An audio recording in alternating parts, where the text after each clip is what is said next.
I felt trapped. I was bored. There was nothing to do. The island was just too small. After 10 years, the affection seemed to be gone. Island fever is the phenomena of feeling claustrophobic from the size of the island. After all, Malta is only 27 kilometers long and 15 kilometers wide. Hello, my name is Yanika and today I'm going to introduce you to someone who defeated island fever. Hi, my name is Tina. I'm a Czech expat, a proud mom, and I managed to overcome my island fever. But what it is exactly and what are the symptoms? How do you know that you might be suffering from it? Do you get easily irritated? Are you very impatient?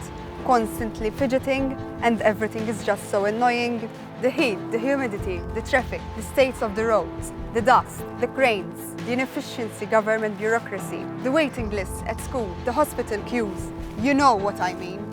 Yes, you might be just having a bad day or a bad month, but you also might be suffering from island fever. And if that's the case, you got to admit it and be open for a change. The easiest cure for island fever is to get off the rock. And I was traveling a lot back then, both for business and pleasure, but that wasn't sustainable for a long time.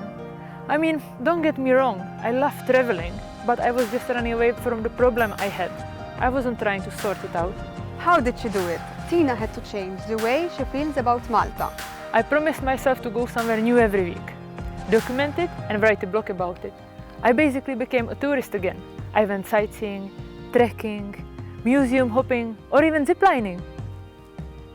After months of commitments, hard work and kilometers of driving, walking, swimming and climbing, Tina published 100 photo blogs.